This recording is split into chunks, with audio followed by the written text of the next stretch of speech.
We're going to get the meeting underway soon, but we're just making sure that eScribe is working as well as the YouTube streaming, so just bear with us.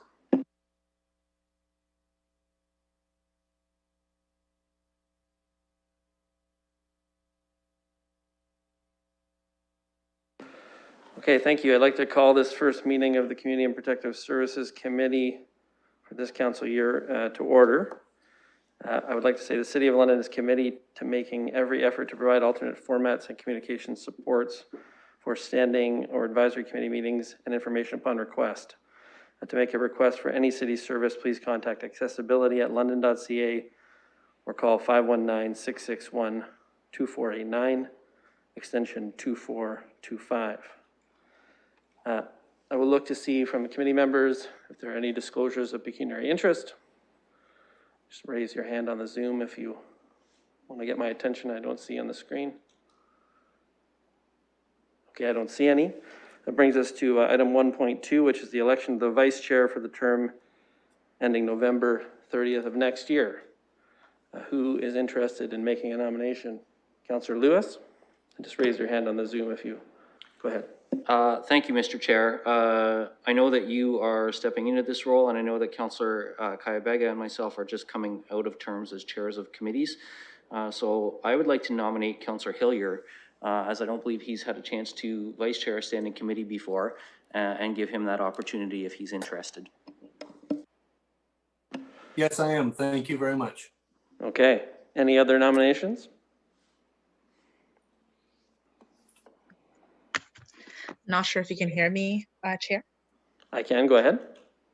I'm not sure if Councillor Sally is also here. I'd like to nominate him as well.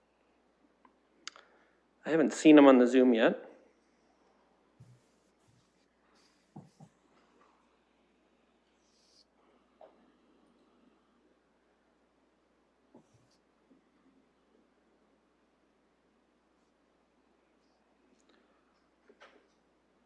Perhaps what we'll do is we'll check in with Councillor Slee to see if he's going to be here momentarily. And if he is, then we'll find out if he's interested in being vice chair. And if we can't reach him, we'll just proceed.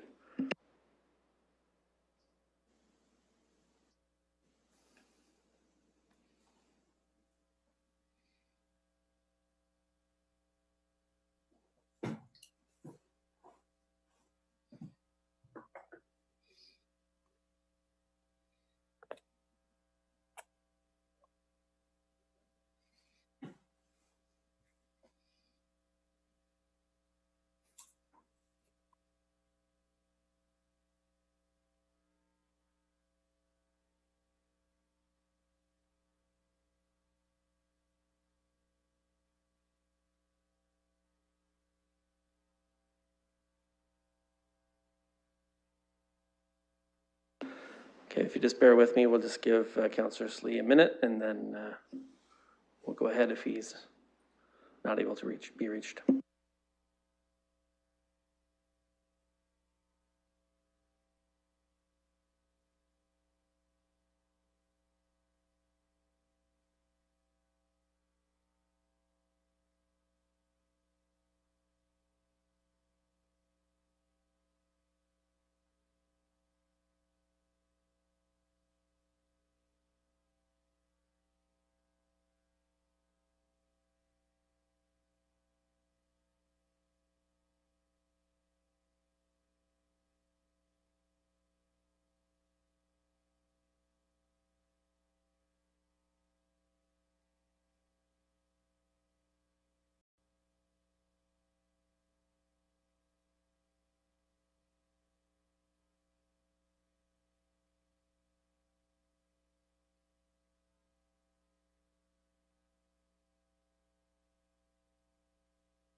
Okay, well, as a past chair of the committee, I'm sure Councillor Slee will appreciate we can't wait forever.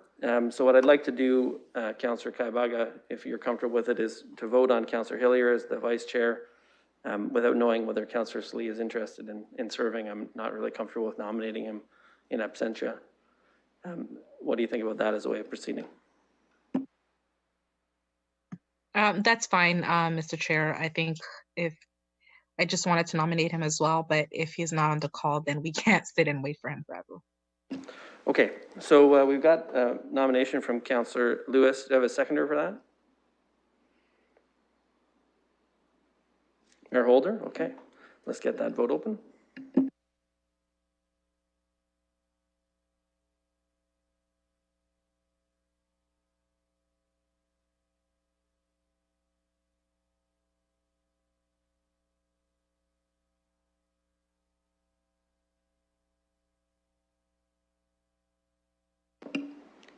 Councillor Kayabaga. I'm trying to vote. Just a moment.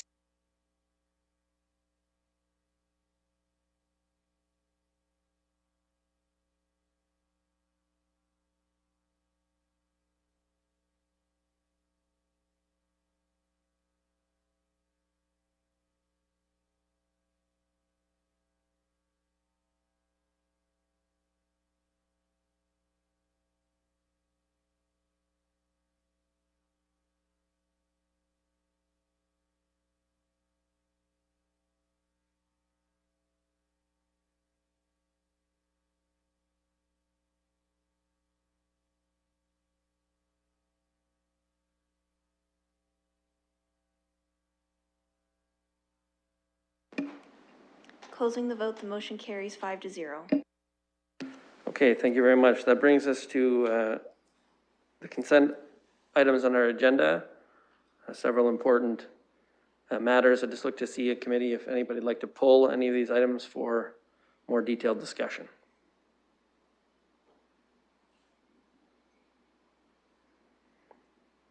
If you're on the Zoom, you just raise your hand. Okay, dealing with them all together. Any comments about any of the items in the consent agenda? This is the annual emergency management program update, which has a revised bylaw, which is on the added, the Ontario Works Participant Service Delivery Profile, and the extension of the delegated authority, which supports the B2B team in response to the pandemic. Okay, I have a mover for those consent items. Councillor Lewis, seconder. Councillor Hillier. No discussion. Let's open up the vote.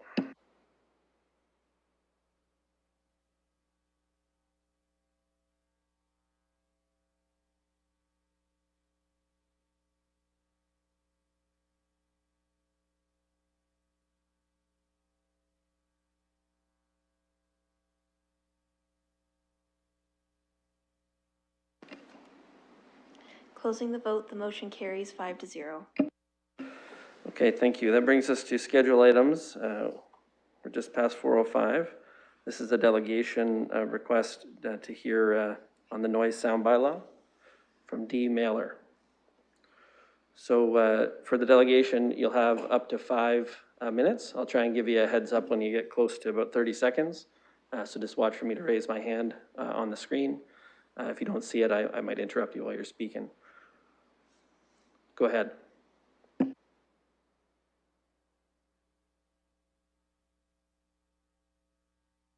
Mr. Chair, don't you need a motion to open up that session? It's just a delegation. It's already been approved to be on the agenda. It's not a delegation request. So Okay. it's scheduled for 4:05, so we can go ahead.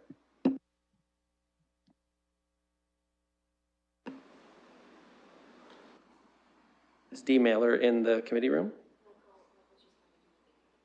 Okay, we're just getting that set up. Bear with us.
Okay, looks like we're ready to go.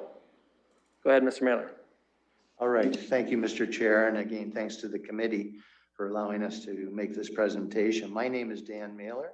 I'm a London lawyer, but I also have a degree from Fanshawe College as an electronics technician. I'm joined here today by a London resident and neighbor of mine, Owen Williams. He's been a London resident 40 years. He's a wildlife biologist. He's worked for the Ontario Ministry of Natural Resources and Forestry for over 35 years. He's a founding member and currently a long-term director of Carolinian Canada Coalition. Also past president, long-term director of the Invasive Plant Council of Ontario. And some of the committee may recognize him from that role and his assistance in helping city staff in the past with their invasive plant control strategy. Owen has long had concerns about the impact of these types of sound-emitting pest control devices on wildlife, and he has offered to assist me with preparing this presentation today. I'm hoping that everyone has read my 3-page submissions. We are living in a time when we are becoming increasingly more aware that reducing pollution in our cities improves the quality of life in our cities. London has been a leader in reducing pollution and moving towards a greener environment, and that's very commendable and makes me proud as a London citizen to be part of this city. Pollution can come in many forms, primarily air and water, but let's also consider sound pollution. A healthy city, a cleaner city, a greener city keeps sound pollution to a minimum so that there is no more noise pollution than is reasonably necessary. There's a balancing act involved, we understand that. We already regulate noise pollution with a noise bylaw, but as technology changes, it may be necessary from time to consider whether it may be helpful to tweak the noise bylaw to make an addition or a change. The ultrasonic pest repelling devices that I'm talking about are relatively new. If you've read the materials I've filed, it will explain how they work and what they are. In a nutshell, they are marketed as pest repelling devices to be placed outdoors on a resident's property in front or back or side yard. They are described as ultrasonic because they emit a very high frequency, oftentimes high-powered sound. Although the devices are marketed as harmless to humans, when you examine the fine print in their manuals, you will see that this is a misrepresentation and that it's not true. In fact, printed on the back of one popular device are the words, "Caution, may disturb humans." The frequency range emitted by these devices can be anywhere from 20 hertz to 15 to 20 kilohertz. These frequencies are well recognized within the range of human hearing, which is 20 hertz to 20 kilohertz. As we age, hearing declines, so the ones most vulnerable to feeling the effects of these devices and hearing them are children and young adults, and of course, our pets. These devices are intended to annoy pests, but the net is cast so widely when these devices are on that domestic dogs and cats can be affected negatively as well. If you have a dog or a cat, I feel sorry for you if your neighbor has one of these devices. In addition to children and young adults being able to hear these devices at times and be annoyed by them, there are studies that indicate adults who don't perceive hearing of the sounds can be impacted by them in a negative way, with tinnitus, dizziness, anxiety, and nausea. The jury is still out whether these devices are effective at what they are intended to do, that is, to repel pests, skunks, raccoons, birds, mice, bats. One person's pest, however, is another person's wildlife. If these devices are effective, then they represent harassment of wildlife, which is prohibited by the Fish and Wildlife Conservation Act. If they aren't effective, then neighbor citizens of this fine city and their pets are going to be the ones most affected by these devices and will be collateral damage. Therefore, whether these devices actually work and repel pests or not is not really that important. Either way, these devices are insidious, dangerous, harmful, toxic, and unnecessary. I am urging that the city consider banning the use of these devices within city limits. On the whole, the people of London don't have a problem with wildlife, and like the banning of pesticides in the name of a cleaner, greener environment, these devices could be banned and treated the same way. By the way, you wouldn't be the first council to do this. Milton has a noise bylaw which specifically deals with these pest repelling devices and restricts their use to dusk till dawn hours. We are asking, however, jointly for a total ban on their use within the city limits in the interests of the health, welfare, and integrity of London citizens, especially their children, younger people, and our pets. Do I have any remaining time? You do not. You're about 30 seconds over. Okay, I'll just conclude there. Thank you very much. Thank you. Committee, we've heard the delegation. Certainly we should have a motion to receive it, and then I'll just look to committee to see what else you'd like to do. One option is certainly to have staff consider this request when they're doing their next regular update of the noise and sound bylaw. And I'll just look to see how you'd like to proceed. Just raise your hand on the Zoom. Councillor Kaibaga, go ahead. Thank you, Mr. Chair. I would like to move a motion to receive. Okay, is there a seconder for that? Councillor Hillier? Okay, any discussion on that motion? Councillor Hillier? Yeah. Councillor Hillier, then Mayor Holder, go ahead. Yes, just from the comments made, the jury is still out, and that would make the assumption that the health department is inspecting these and already doing an investigation into these. So it would be nice if we could just have staff ask them where they're at with this. Perhaps it's a good time to go to Mr. Katolik to see how discussions between the city and the health unit might be proceeding already. Yes, through the chair, from the approximately 1,400 noise calls that we investigate annually, over the years, we have had a couple of complaints about these devices and have been successful in resolving the neighborhood issue with the property owner who had these devices on the property. There definitely is an enforcement challenge of prohibiting these devices because operationally, what we can't hear, we can't enforce. These devices are quite small. They could be located at a property without public view.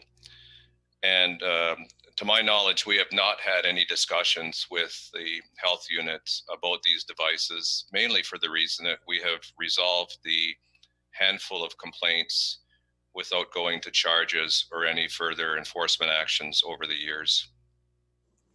Perhaps I'll just ask a clarifying question from the chair. So in your next update of the noise and sound bylaw, is this something you might discuss with the health unit in leading into that process?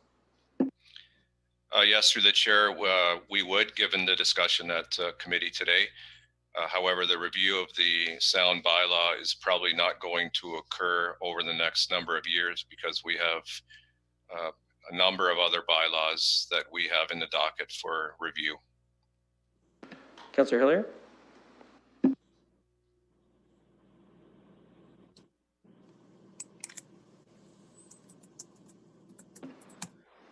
That was good, thank you. Okay, Mayor Holder. Oh, I'm good. Thank you, Chair. Mr. Katolik answered the question that I had with respect to timing of issues, so thank you. Councillor Kaibaga. Thank you, Mr. Chair, and thank you, Mr. Katolik, for answering that question. I guess my next question is around whether or not staff would look for any direction to consult with the health unit or not, or if that can be done without a motion. Yes, through the chair, most definitely it can. Okay, thank you. Okay. Thank you. Any further discussion? Mayor Holder. Thanks. Just one last thing. I'd like to give Councillor Kaibaga a really positive shout out for the way that you just presented that last comment. Thank you, Councillor Kaibaga, because the question you asked is whether or not it needed formal direction from committee. And from time to time, what we find is that there seems to be a preponderance of directing communications, either by way of referring back to staff in a formal way and the like, or putting together some brand new direction to staff. I've been particularly mindful, and I'm going to be a bit of a bear on this, I think, going forward, to gently remind all of us that during this really stressful time of the COVID pandemic, where there is so much that needs to be done, that what I'm grateful for is how you positioned that ask, Councillor. So thank you, and I'm just will be mindful, Chair, that as we ask staff, and I'm certainly as guilty as anybody, and maybe not guilty to be fair, that's not the word I'm trying to use, but as much as anyone, trying to get as much as we can out of our staff who are always so obliging. But I'm also very mindful that at this particular point in time, if it's going to be in the normal course of events, just as has been suggested by the councillor, I'm quite pleased with Mr. Katolik's response to that. Thank you. Okay, I see Councillor Kabaga, your hand is still raised in the Zoom. You're looking to speak again? Okay, so that's the end of the speakers list. If I don't see any other discussion, we're going to open up the vote. Okay, opening up the vote.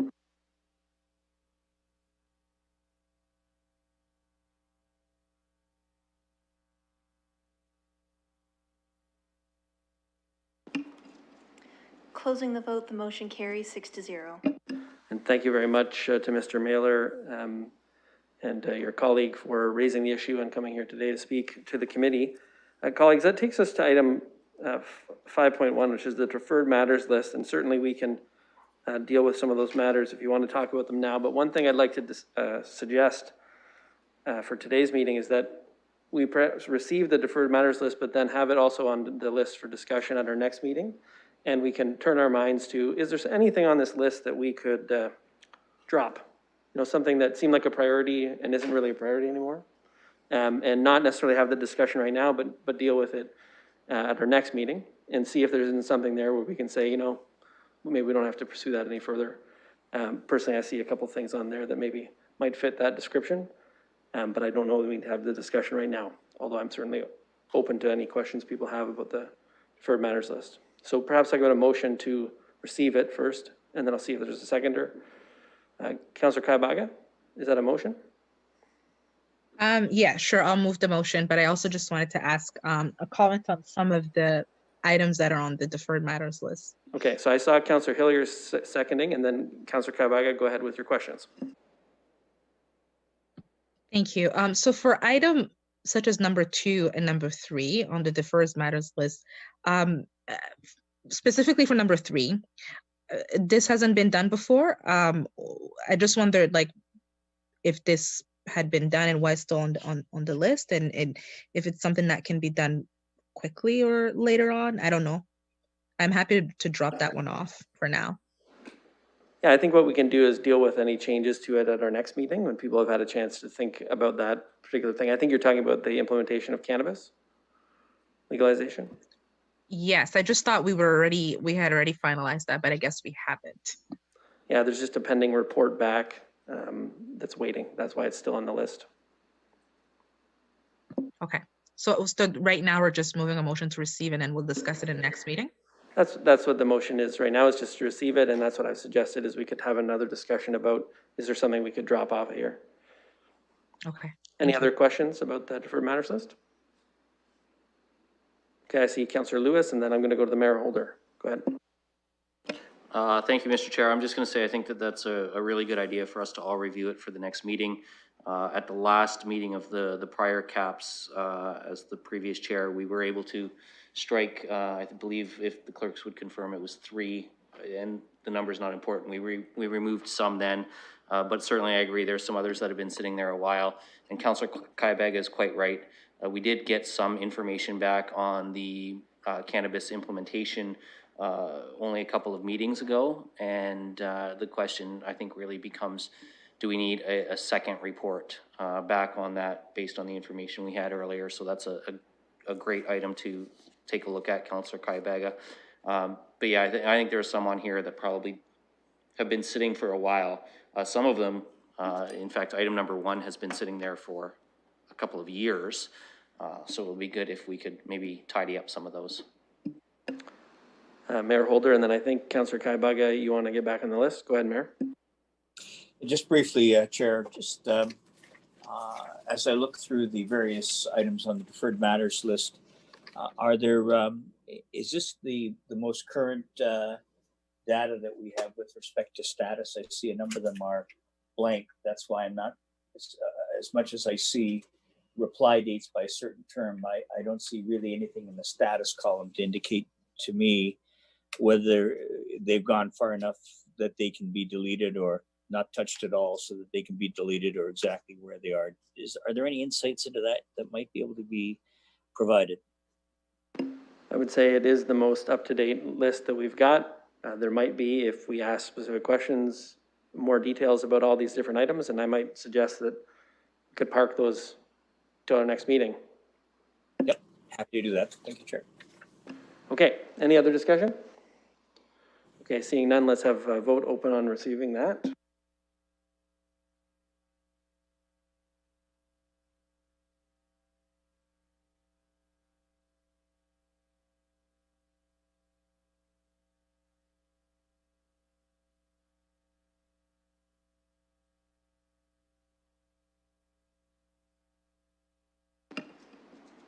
Closing the vote, the motion carries 6-0. Okay, that brings us to item 5.2. This is the City of London Winter Response Program for Unsheltered Individuals. This was circulated as an added yesterday. Certainly things are moving quickly on this front, and I think it's appropriate if we go to staff to have a bit of a presentation on what is here in the winter response plan, and then we can see if there's a mover and a seconder for some kind of motion, and then we'll get into the discussion. So kind of go to Mr. Dickens. Go ahead. Thank you, and through you, the chair, we are pleased to bring forward this temporary winter response plan. We fully recognize that this is not a perfect solution to the homelessness crisis that our community is facing, nor is this a plan that is going to solve homelessness during COVID this year. However, this is a plan that we are moving along in an expedited fashion, as quick as possible, to provide a life-saving supports and life-saving services to those that are sleeping unsheltered in our community. It's been well documented that several people have formed an encampment in the Wellington Valley area and in other parts of the community. Our team has been working diligently across the entire corporation. This has been an enterprise-wide approach with all service areas chipping in, providing expertise, staffing supports, reviewing plans at the last minute. It has been an entire team effort to get the plan to this stage. What we're presenting to you today is the framework of the plan, recognizing that many things need to be operationalized, some agreements need to be finalized, and staffing plans need to be mobilized. We are, however, confident that the framework before you is built on principles that we provide the basic needs and the basic necessities for those living unsheltered, and we do it with the utmost sincerity and respect for their dignity. What we are proposing is a combination of day space and overnight resting spaces. This report, this plan, should be noted that it is in addition to everything else that we have been doing over the last 8 months. That includes the use of motel rooms, overnight resting spaces, looking at partnerships with landlords through our head lease program, which we will look to expand, partnering with community organizations on all rental subsidies and supplements to get people housed permanently, as well as any transitional housing programs we have. We currently have a number of spaces available in the violence against women sector. We are looking to expand more hotel rooms for the VAW sector as their shelters continue to grow. We are working with emergency shelter providers to provide retrofits and renovations as part of the COVID relief funding so that they too can provide further accommodation to more people. In totality, we think that this plan, and in addition to everything else we've been doing, will come a long way to address our urgent needs. While it may fall short for some, our work will not stop to engage with those individuals on a daily basis to make sure they are safe for the winter months.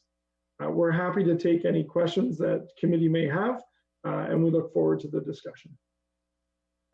Okay, thank you very much, Mr. Dickens. I'm going to just look and see if there's a mover or a seconder for the recommendation. First of all, I see Councillor Lewis. Is there a seconder? Councillor Slee, is that your hand up? Correct. Okay, and then we'll get into discussion. I'll just give you a heads up, Vice Chair Hillier. Depending on who covers which questions, I may have quite a few questions, and I'll get out of the chair at the end if they're not already covered by colleagues. So I have Councillor Kayabaga. Were you looking to get on the list? If not, I'll just look for speakers. Okay, go ahead, Councillor Kayabaga, then Councillor Lewis. Thank you, Mr. Chair. I just wanted to, first of all, thank Mr. Dickens for this presentation and for this report here at committee. I think that it is a step forward to ensure that people who are trying to survive through these, winter times, it gives them an opportunity to survive, basically, while we look to take the next steps in providing shelter and continuing to support people who need support in our community. So thank you for that. And I just want to thank the team as well, who worked really hard on this. And I continue to encourage and congratulate everybody who is doing their part to make sure that people in our community who are being marginalized are being addressed to, and we find ways to address our inequities in terms of housing in our community. I do have some questions, though, based on some of the informations, and I think I was able to share some of these concerns with Mr. Dickens earlier in the day. We are using the York, where the mission's at, the lot there. And I'm just wondering whether we've considered security measures to put in place, because it is a rough area as well. And I'm just wondering, in terms of keeping people safe, what we're doing. And then I'll ask my next question once I hear an answer back on that. Mr. Dickens. Thank you, and through the chair, as we work to finalize any lease agreements for where these temporary shelters will go, we are keeping in mind that the space is conducive and appropriate to provide as many safety measures as possible, including physical distancing for participants, appropriate space for daytime activity that is not going to put participants at a risk of any passersby or traffic. We're also ensuring that anything that we create comes with appropriate safety lighting. It will have 24/7 staffing, and there will be overnight security patrols provided by both the Coordinated Informed Response, and we have been out engaging with our partners at London Police Service and looking at what additional police patrols can be provided, and that is in addition to security patrols. So security is already part of our Coordinated Informed Response. They will be redeployed to these spaces as well. Councillor Kayabaga. Thank you. And when you say security, through you, Mr. Chair, I just wanted to understand a little bit about this security response, the dynamics of that relationship and how it's going to also be safe for the people who are actually needing the service. Thank you, through the chair. The security that we have been using for the Coordinated Informed Response have done an exceptional job of relationship building. And what we have found is that the best way to provide a safe environment is to, first and foremost, create positive relationships with those that we're trying to keep safe. Part of the security will be ensuring that no unwanted visitors come into the area that we have designated for the overnight resting space. So you will see in some of our plans, we make mention of using fencing, temporary fencing. This is not meant entirely to keep people in.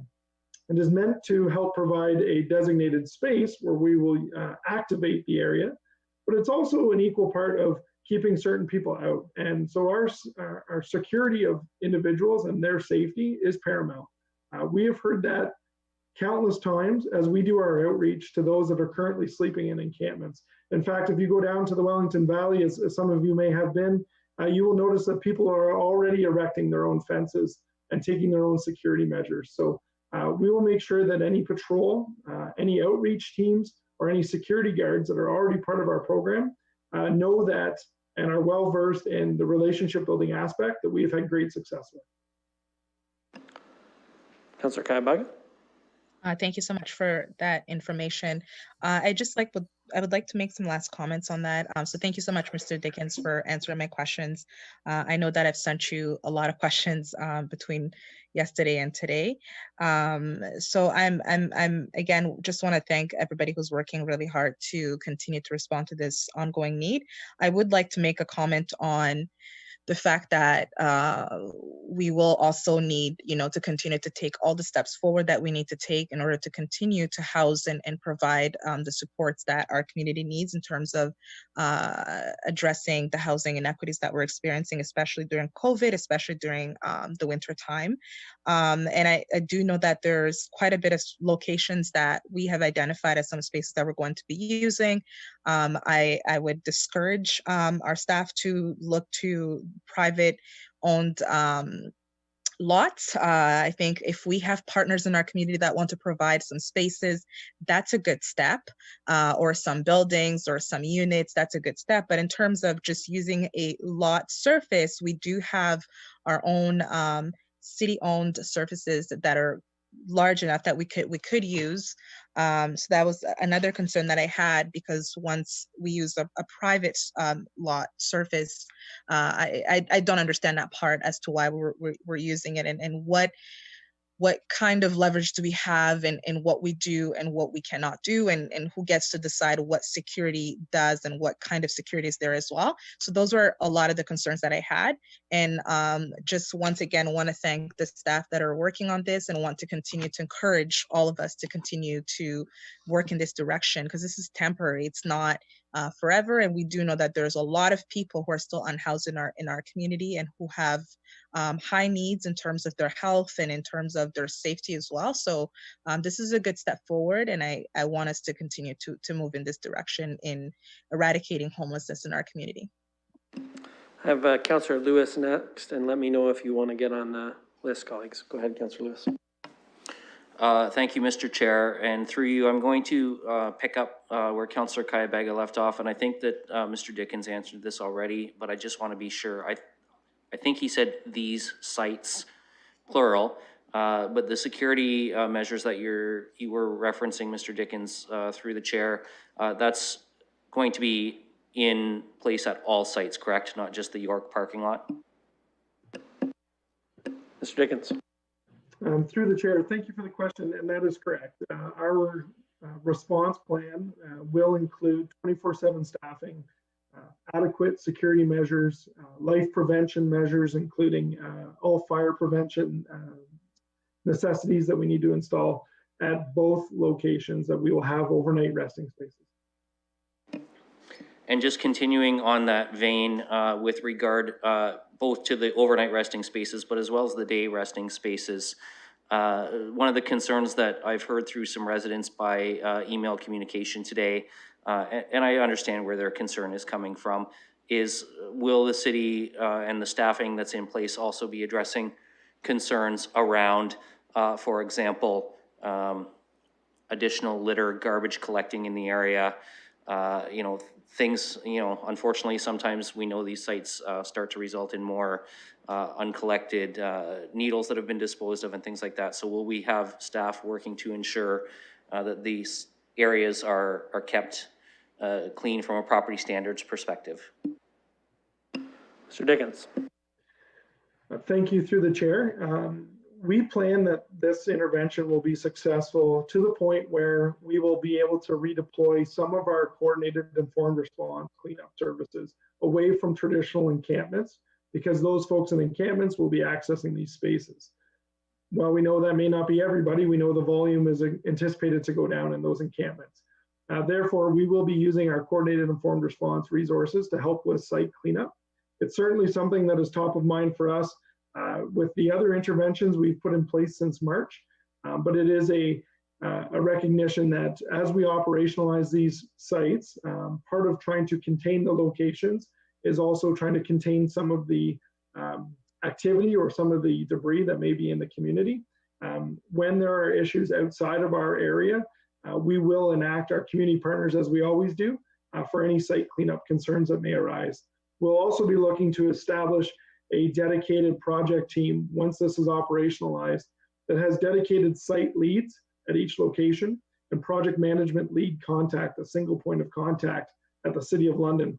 We'll be treating this much like a task force or a connectivity table with daily and weekly briefings, as well as communicating out to our neighbors in the locations where we're operating so that they too have the contact information for the single point of contact.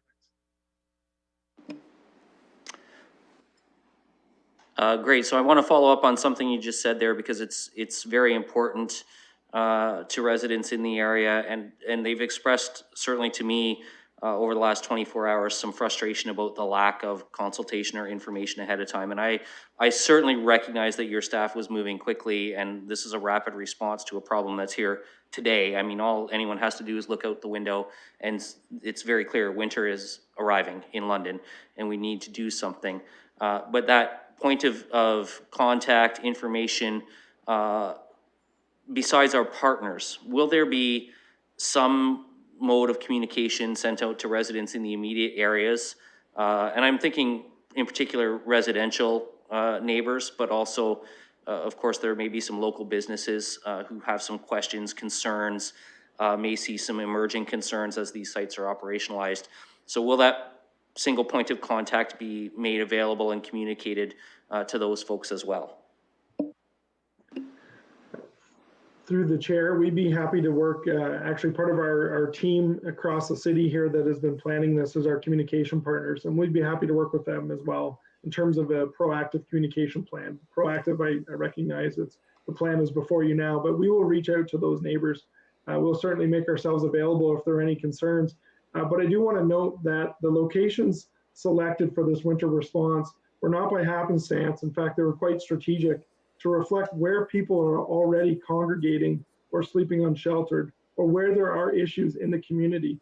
So we are actually trying to create a solution that will hopefully ease concerns and limit the complaints or reduce the complaints that we receive on a daily basis about those that have nothing to do all day and those that are sleeping unsheltered, so that we can bring them to a safe space, we can activate the space, and we can support people where it will actually create a bit of relief for the communities in which they will be operated in.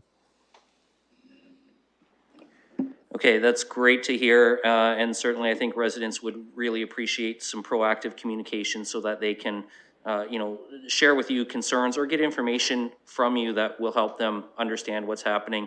And I certainly agree, these sites are quite strategic, and in fact, by having a space where there's supportive measures in place is far better than, a sort of Wild West encampment situation. So I appreciate where you're going there. I've got one more question for you and then just a couple of comments. And this question I hope is a fairly short and easy one for you, Mr. Dickens. And again, I'm just expressing this as residents have contacted me today, which is, obviously they're concerned that temporary could become permanent. And I just want to, through the chair, ask you on their behalf, we have a defined end date for this temporary intervention, do we not? Thank you, through the chair. And I appreciate the question, I really do. And that is why we've put it in the report that this is a temporary measure. It will be in place up until the end of April. It is leveraging one-time funding.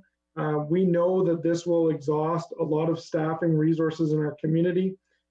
And while the goal is to move quickly, it's not a model that is all that sustainable beyond the next 5 to 6 months as we reach the end of March and the end of April. So it is temporary in nature.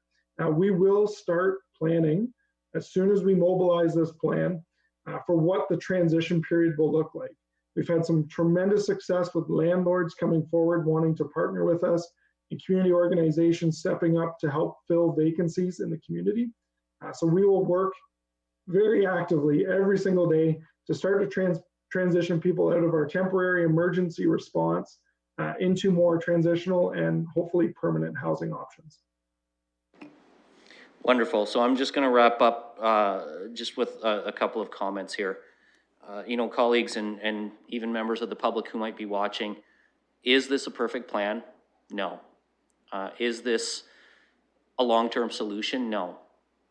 But as I said already, winter's here, and this might not even be the plan we want, but it's the plan we need right now to help folks who are really struggling in the community to get through winter.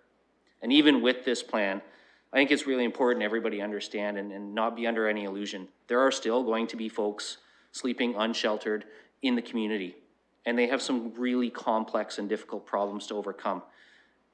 And no matter how hard we try as a city, we're not going to solve every single one of those. But this is a huge step forward. And it's not an insignificant amount of resources that we're committing to this, both in terms of cost, but also in terms of staff. And it is a step in the right direction. Councillor Kayabega alluded to this. We can't lose sight of the long-term goal. We have to keep working on the head lease program. We have to get more units of affordable housing online in the community. We have to continue to work to get the London housing vacancy rates and repair rates down even further and get people living in those spaces. But this is a plan today that is going to save some lives this winter. And so this is going to be very easy for me to support. And I just want to echo Councillor Kayabega's sincere thanks to our staff from across all the departments who've worked so hard on this to make it before us today. And I hope everybody unanimously supports this, not just here, but at council, so that Mr. Dickens and his team can start getting people sheltered for the winter. Thank you, Councillor Lewis. I don't have anyone else on the speakers list. I'm just going to check. Okay, Councillor Hillier, go ahead. Thank you. Yes, I do support this, and I support all the work he's been doing, I got to say, and all his staff. I haven't had one report of people encamping along the riverfront in my ward in months, and I'm very happy about that. I am concerned, though. We're looking about 150 days out, and we're going to have to find places for all these people. And we have to keep an eye on the budget for that, because they're going to need help. Thank you. Any other discussion or questions about the recommendation?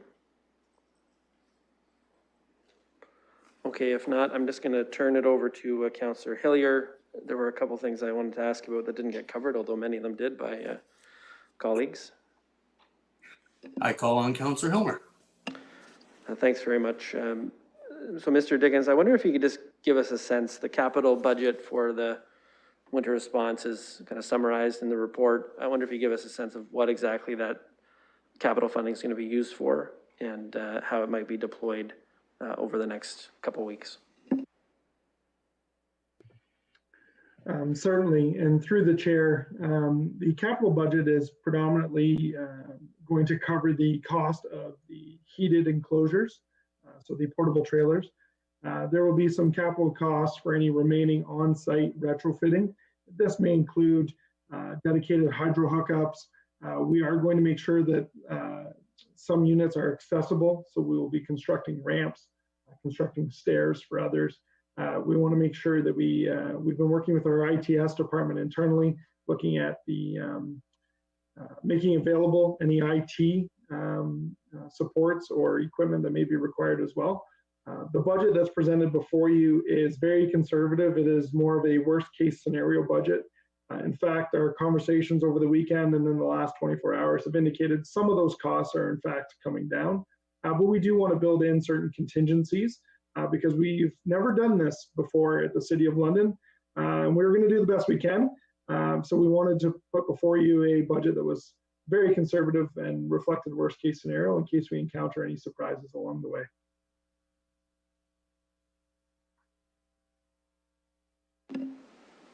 Thank you for that. Certainly if the budget came in lower, that would be a good thing if we could get all this done for less. I wonder if you could just talk about how soon things can be mobilized and how quickly this could be in place. I know you're trying to move as fast as possible. I just wonder if you give us a sense of how quickly that might be. Outside of we're going to move as quickly as possible, you know, that is our intent. Right now, a lot of the work is going on behind the scenes to shore up and review purchase agreements, lease agreements. We are working with the WISH Coalition, a group of nonprofits that have come forward and frontline outreach staff that have come forward to propose staffing models and staffing supports. So there are many moving pieces right now, and I'm not trying to avoid the question. I think the answer, though, is we're going to move as quick as we can. We have been dedicating every available hour and every available staff person to this response, and we will leave no stone unturned to make it come to life as fast as possible. Our goal has been before the end of December. That has not changed, and the quicker we can do it, the better. Thank you very much. In terms of the staffing, could you give me a sense of what you think it might look like, recognizing that there could be, you know, some flux and things are not totally nailed down at this point? Thank you. Through the chair, I might actually pass this one over to my colleague, Mr. Cooper, who has been, he and his team and the two people that have been helping have really been working on the operational side of things on the staffing front. Mr. Cooper may have more details to share. Thank you, Mr. Dickens. And through the chair, I can share the conversations we've been having with the WISH group are around what are appropriate staffing models, recognizing the high needs of some of the individuals that would be utilizing this space. We're in a 1-to-3, 1-to-5 staffing ratio model. We're really finalizing those details. Partly, we're recognizing that the WISH Coalition and utilizing their experience and their expertise across the various sectors. So we're as we finalize some of those details, we'll have a better sense of the exact staffing ratios. For the day resting spaces, we're probably looking in a 1-to-8, 1-to-10 staffing ratio. You know, we're trying to utilize the expertise in our community. You know, you probably heard me say a lot that our system is stretched very thin right now, as are many systems. So there will be a bit of a piecemeal to some of this staffing. We do have dedicated leads for each site, and who will oversee and sort of manage the day-to-days of those spaces. But there will be a number of staff, qualified staff and qualified volunteers that might rotate in through the spaces from day to day. We have specific COVID protocols in place. We have screening protocols in place that everybody will be utilizing. So I'm not too concerned about a mix of staff, so to speak, in the space, but we have proper PPE available to all the staff at the space, and masks are required for people to be worn you know, in common areas of the space. So from a staffing perspective, I think those are the ratios we've been looking at, and we'll be finalizing those in the coming week. Thank you. One issue that was raised with me from somebody who knows more about this than I do was sort of restrictions on people's ability to come and go from the overnight space, in particular how that might affect women who are living unsheltered and whether they want to access the space. I wonder if you could just speak to that. I recognize that still some of the details are being worked out, but that particular issue and how that might be handled. Certainly, and through the chair, what we want to create is low barrier access to these spaces. We are balancing that with, as we touched on earlier, creating a safe environment. We will work with the participants and with the staff that are in place to ensure that we are not creating restrictions for those that need to leave and come back, but also being mindful that we have a finite number of people we can support in each space, and we need to adhere to those numbers. We will be working through our coordinated access system, and we'll be working directly with partners to connect people, individuals, to each space. So we will do everything we can to make sure that those that do not need to enter the space, you know, are not allowed to enter, and those that need to come and go will be provided a low barrier access to these services. We have used in the past, in the 2019 Housing Stability Week, as well as our temporary shower program this summer with YMCA, the use of lockers and amnesty totes. We feel this is a model that we can replicate here so that individuals, we can take another step to provide safety and security for individuals by ensuring that their belongings, and their belongings may include things that may be sort of dangerous in nature, or they could be sensitive in nature. They will be stored in these containers with a very strict sign-in, sign-out procedure and kept out of the living quarters or in close proximity to them so that we can mitigate the risk of any particular items coming into the space. Thank you very much for that. I do see Councillor Kayabaga. So I think that actually is all the questions that I had. Many of them were covered off by colleagues. So maybe I'll take the chair back and then go to Councillor Kayabaga. I will have some comments near the end of the discussion. I return the chair to you, sir. Okay, thanks very much, Councillor Hillier. Councillor Kayabaga. Thank you. Through you, Mr. Chair. I just wanted to ask, just because I just saw the costs of just the line of the building in 2020, there is no cost, but in 2021, there's a $10,000 cost. Can you explain that a little bit? Are we, is it, what are the costs entail of? Like, what's the $10,000 going to be doing?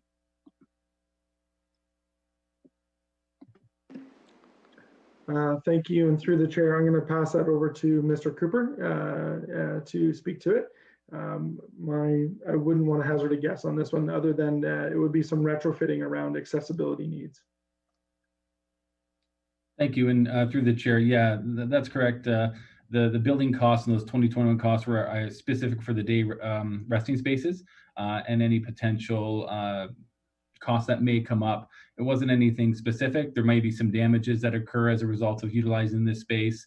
There may be some various needs from that perspective from the building, maybe some challenges with lighting, or like I say, mostly it's damages that we run into, unfortunately, on some of these responses. So we do build a bit of a contingency in for the day resting spaces specifically on that. Councillor Kayabaga. Thank you. Just to confirm through you, Mr. Chair, there is no cost to some of the locations or the surface lots that have been identified in this program.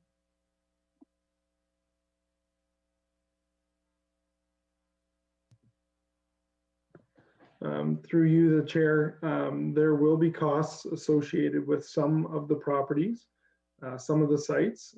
We are leveraging the city facilities and the city space to the best of our ability, given the proximity of where we need to provide these supports.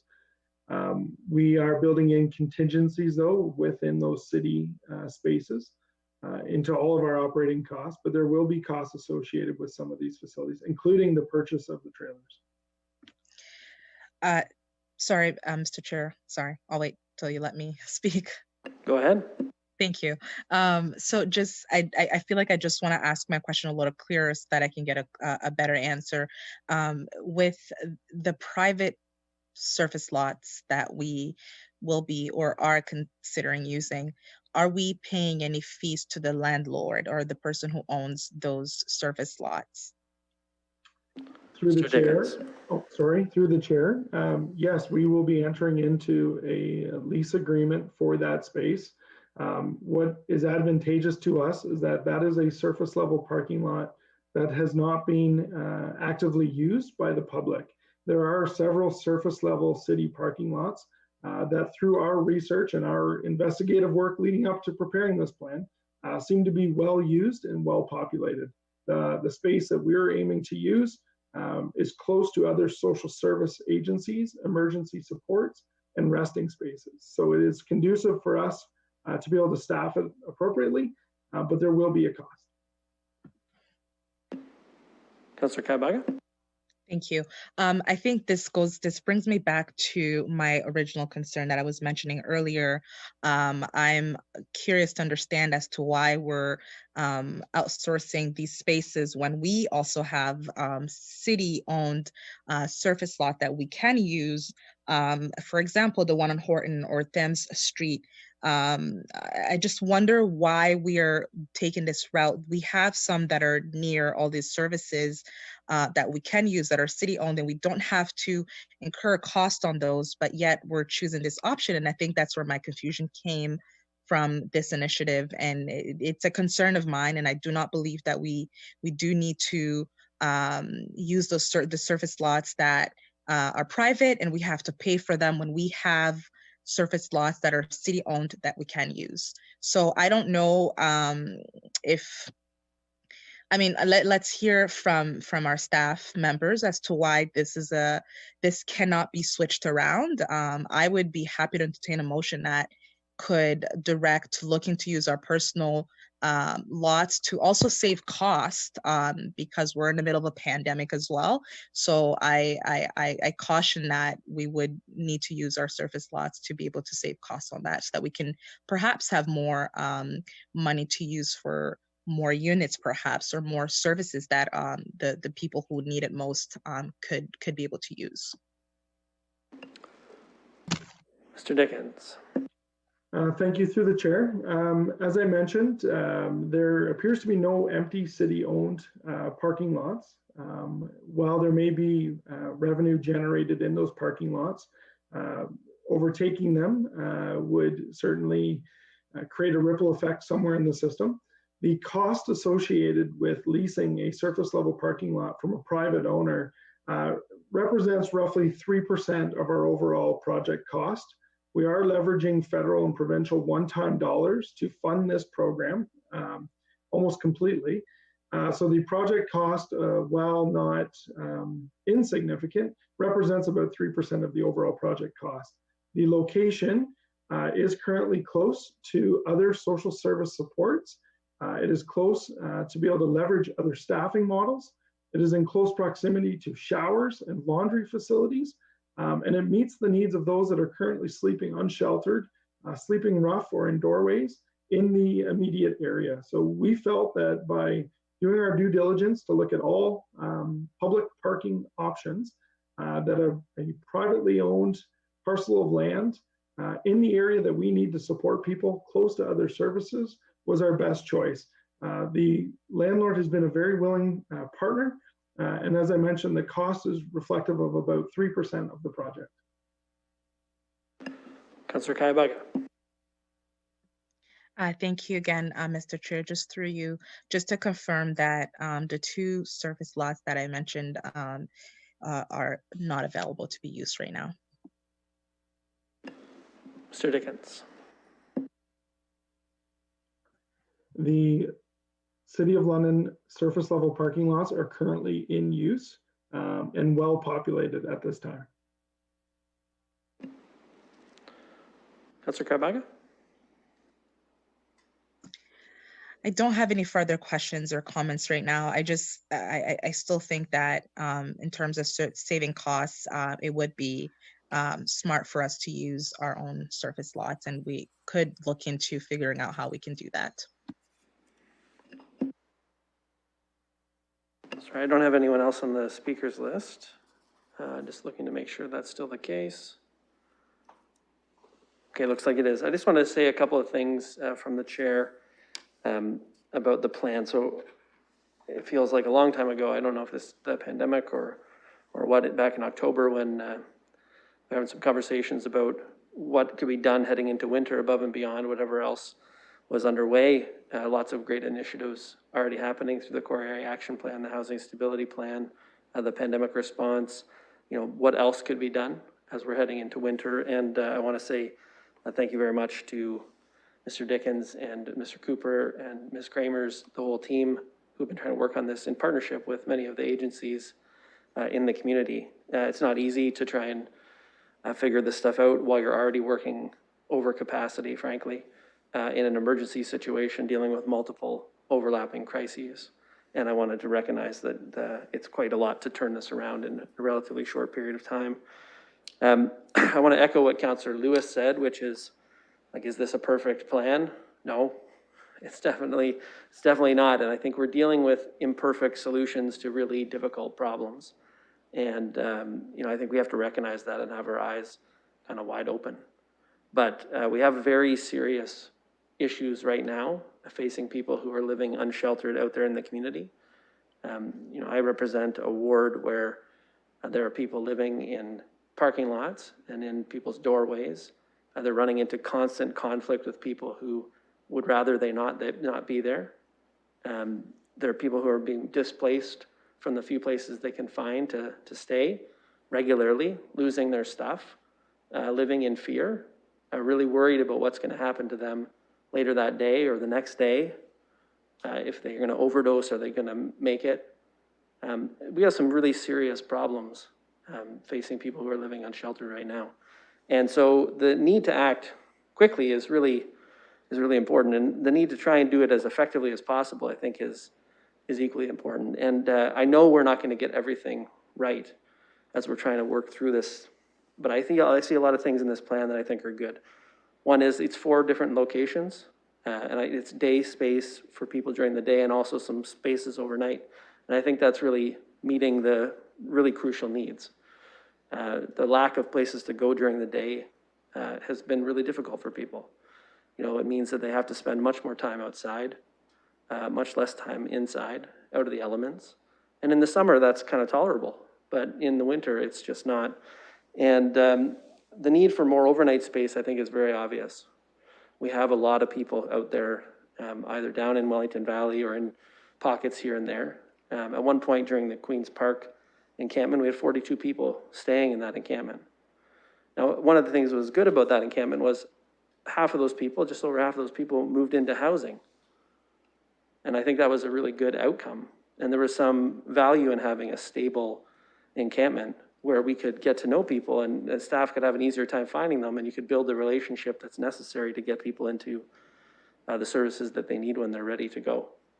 And I think that was a good success. And I'm hopeful that this kind of temporary shelter will have the same kind of outcomes where we can, you know, similar to what we see with the motel space, get people into some stability.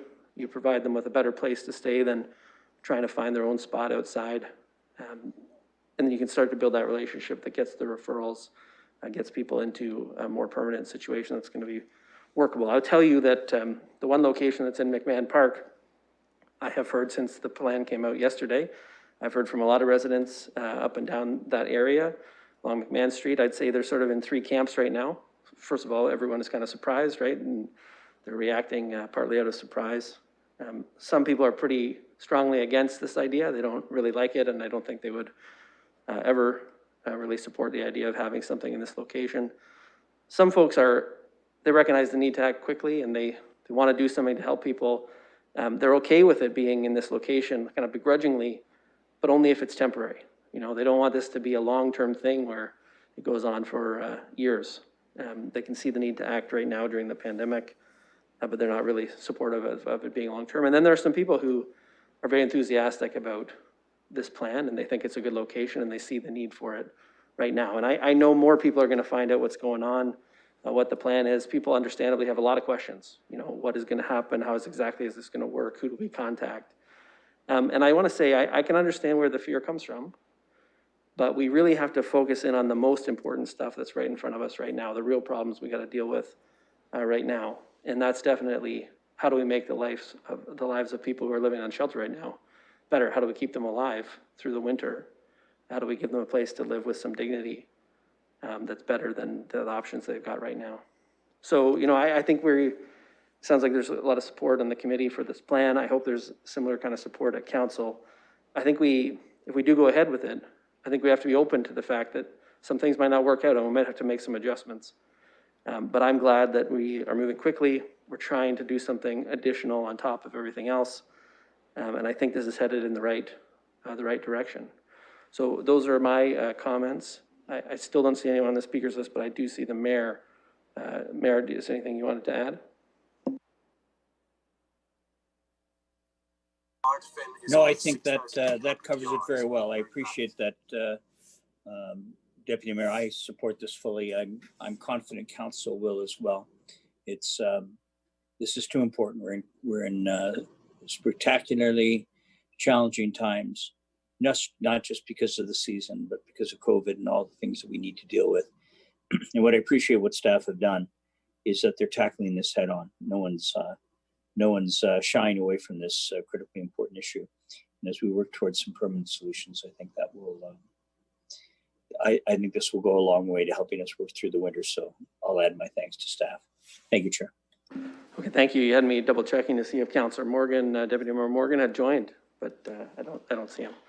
Okay, so we have a motion that's been moved and seconded. No more speakers on the speakers list. I'm going to open up the vote.